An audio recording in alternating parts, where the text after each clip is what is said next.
Gelandang itu ya memang ya butuh orang punya satu, dia punya fisik juga bagus, punya visi main bola bagus, karena dia yang mengatur semuanya, ya dia mengatur semuanya. Nah, dan kalau sekarang ini kan belum lihat, kita belum kelihatan.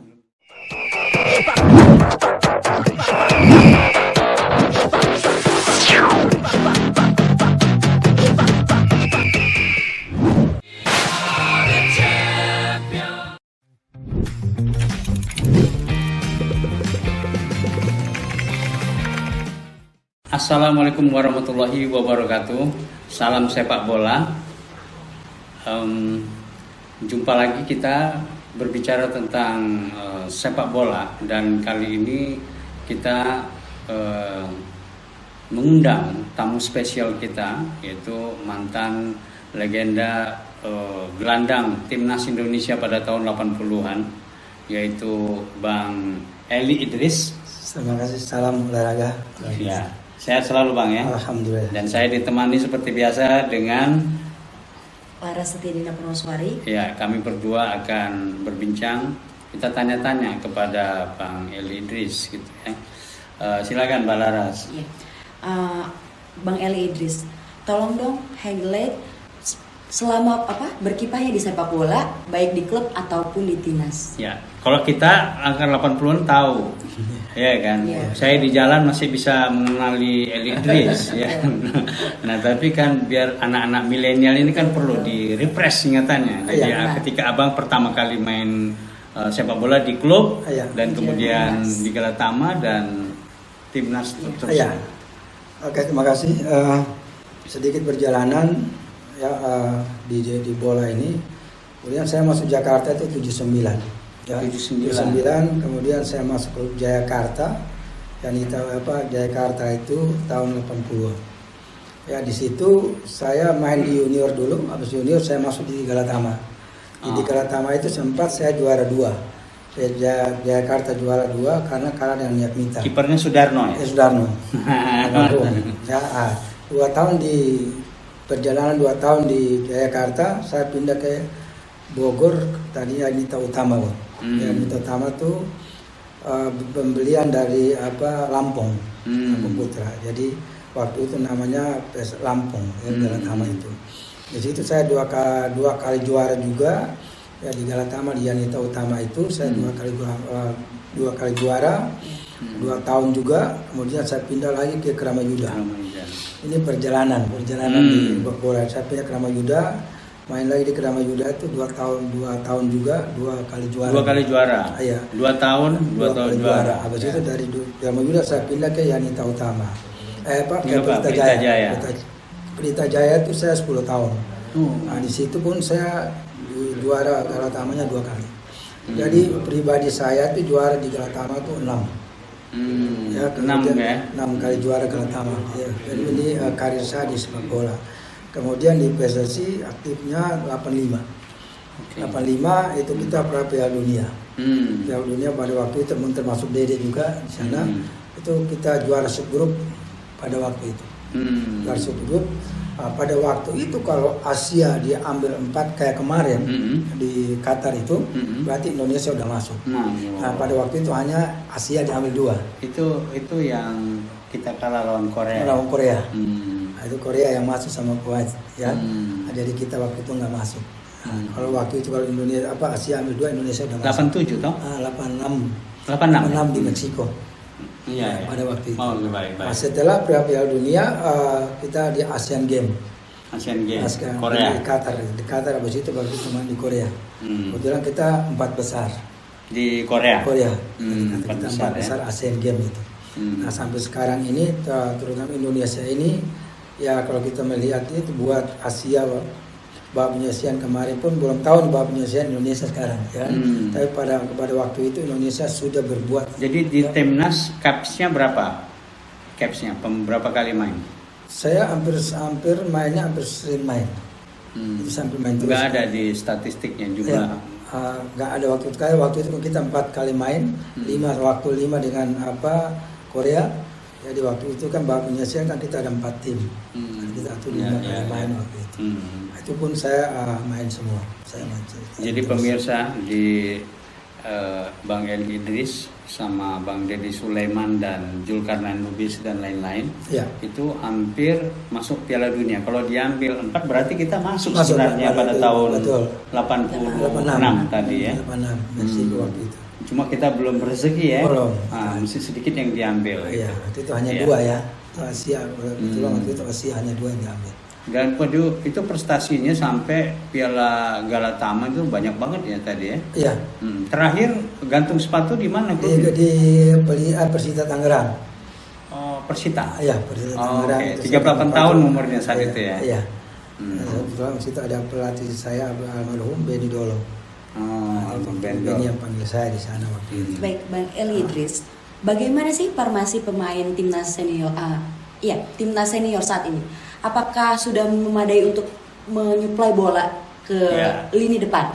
Kita tengah ini sekarang ini ada Tom Haye, Hmm. Mark Locke, kemudian juga ada Ipar Jenner, dan kemudian ada Maulana Fikri, Iya. ada Witan Sulaiman, Ferdinand Marcelino, dan kemudian ya itu maksudnya Iya, Pak. artinya kan ini bicara gelandang, ya. Ya, Betul. gelandang. Bicara gelandang. Posisi aslinya. Posisi saya, Ah. ya kan.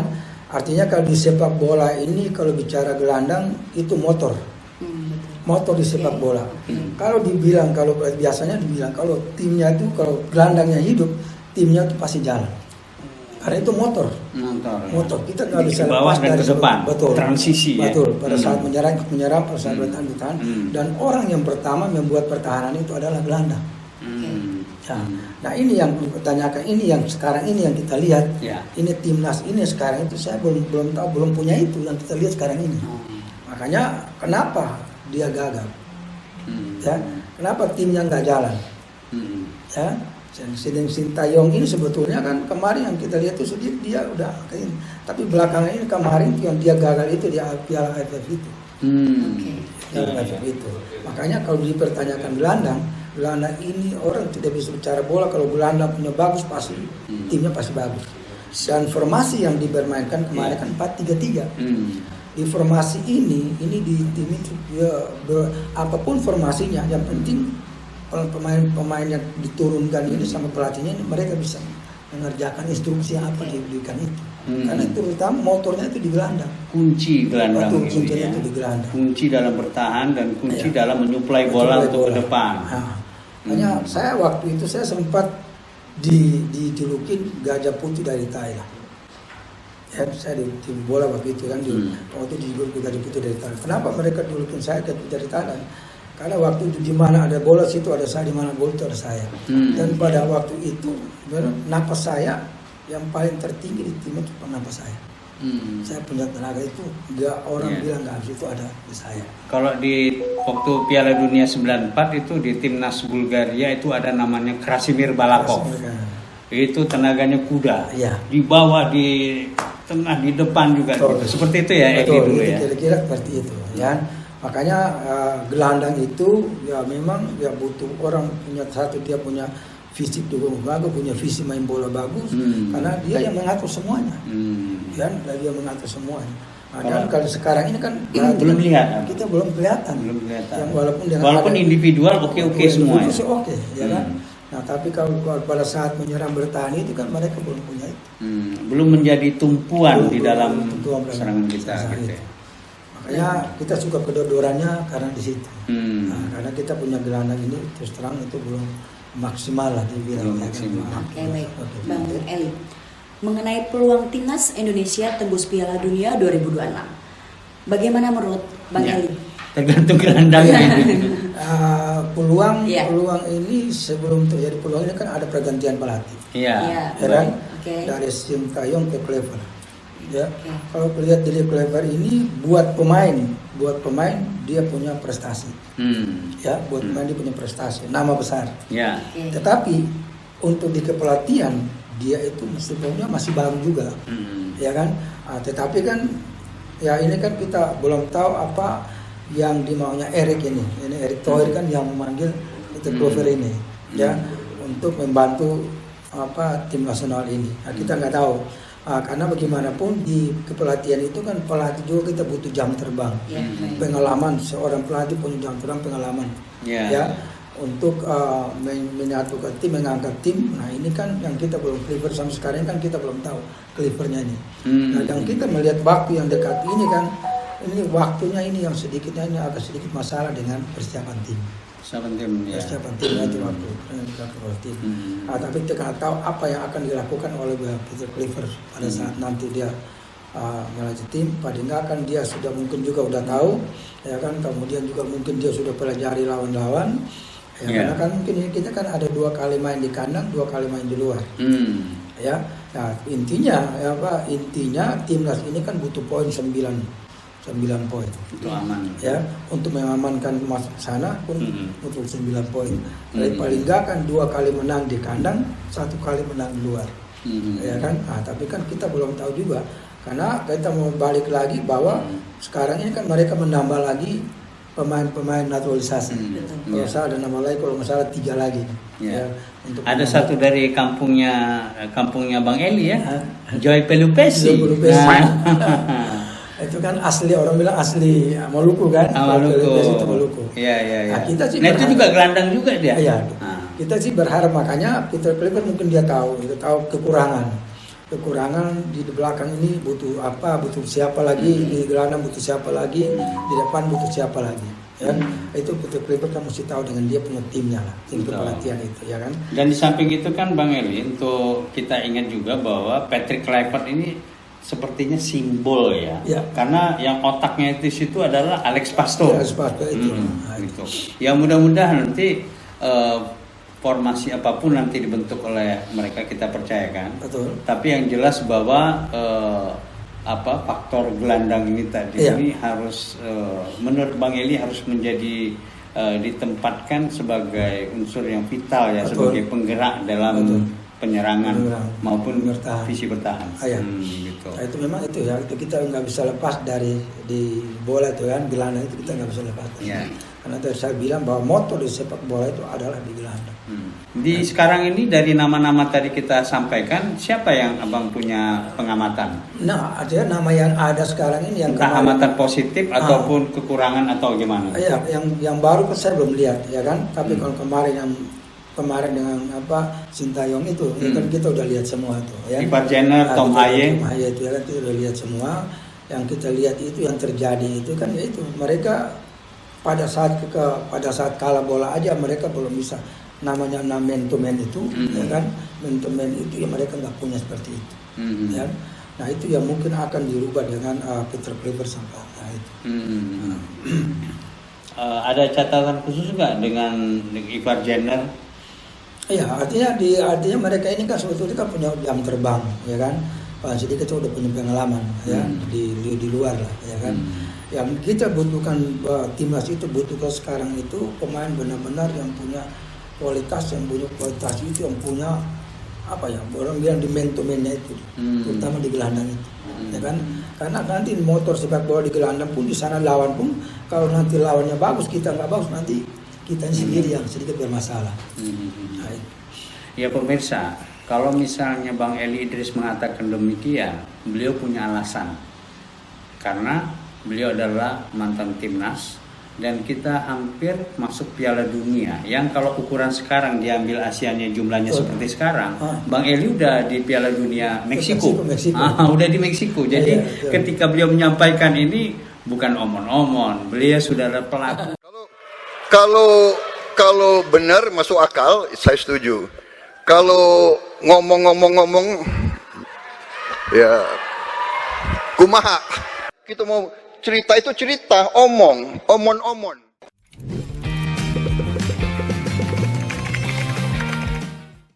Ya kan, legendanya di stopper di gelandang. Saat itu dulu kan ada Iswad Idris, ada Eli Idris itu. Dulu waktu saya di Siantar itu ya, saya pikir ini abang adik gitu, sama-sama Idris, sama-sama di gelandang juga kan. Pernah ini main sama. Main bareng Jayakarta. Jayakarta ya. Jadi saya dari junior naik ke senior. Itu saya main bareng-bareng. Justru terjadi sesuatu waktu pada di Menteng. ada susunan pemain, ya kan? Di situ ada susunan pemain, mereka baca susunan pemain, ada Iswadi Idris, terus habis itu nama lagi Eli Idris. Di situ ada seorang bilang ada pertanyaan bahwa itu adiknya Iswadi Idris. Waduh, aman jadinya. Karena Iswadi itu pemirsa itu saat itu adalah legend ya, Iya, dia kapten ya. Legend kapten ya kan, main top lah ya kan pada waktu itu ya. Iya. Kalau yang gelandang lokal kita, abang bisa nilai nggak? Yang gelandang kita ada Witan Sulaiman, ada Eki Maulana Fikri, kemudian juga ada Ferdinand Marcelino. Iya, kemarin yang dilihat ini kalau masing-masing punya kelebihan kekurangan, ya kan? Jadi masing-masing itu ada punya kuat di menyerang, ada yang kuat di bertahan, ya kan? Ya kayak Witan itu kuat di menyerang, sama dengan Marcelino. Ya, maksudnya kuat di menyerang, tapi kuat di bertahannya mereka nggak punya. Ya, itu yang saya lihat kemarin di timnas itu. Kenapa kita kedodoran pada saat kuat di menyerang, tapi kita nggak kuat di bertahan. Ya, itu yang sedikit bermasalah kemarin. Kita jebol 4-0 lawan Jepang. Iya. Ya, itu kan, ya dari situ kan kita bisa pelajaran. Kita bisa pelajaran, bisa baca dari situ. Jadi Itu waktu kita lawan Jepang sebenarnya kita asik menyerang juga ya. Iya. Asik menyerang tapi lupa pertahanan. Jadi Bang, peluang kita gimana? Abang optimis kita melangkah pada tahun ini? 2026. Maksudnya Piala Dunia mendatang masuk? Kalau lolos ya kita berharap lolos ya kan. Iya. Ya, kemudian kemarin kan ada penambahan pemain. Mm-mm. Ya, dengan evaluasi ya mereka mungkin ini kan menambah kekuatan. Oh iya. Ya kan? Iya. Menambah pemain berarti menambah kekuatan. Dan Iya. itu hasil evaluasi. Ya. Yang lolos memang sedikit memang ada ekstra kerja keras. Iya. Ya. Dan tadi yang kita bicara bahwa kita butuh 9 poin. Ya kan, ini kan kita main 3-2 di kandang. Ya kan, 2 di kandang, 2 di luar. Mestinya 6 dapat kita. Terus 6. Ya kan? Harusnya 6 ini kita berdua mudah-mudahan sih bisa dapat 6 di sini. 2 kali main di sini. Ya kan? Ya tadi sekali lagi bahwa butuh ekstra kerja keras. Betul. Ya kan? Nah, bola itu kan nggak gampang. Pada prinsipnya semua sudah dilatih, sudah dibikin. Ya kan? Dari menyerang bertahan, kemudian evaluasi pun udah dievaluasi pastilah itu. Ya tinggal sekarang ini kita balik lagi kepada pemain. Bisa nggak melakukan apa yang diperintahkan oleh pelatih?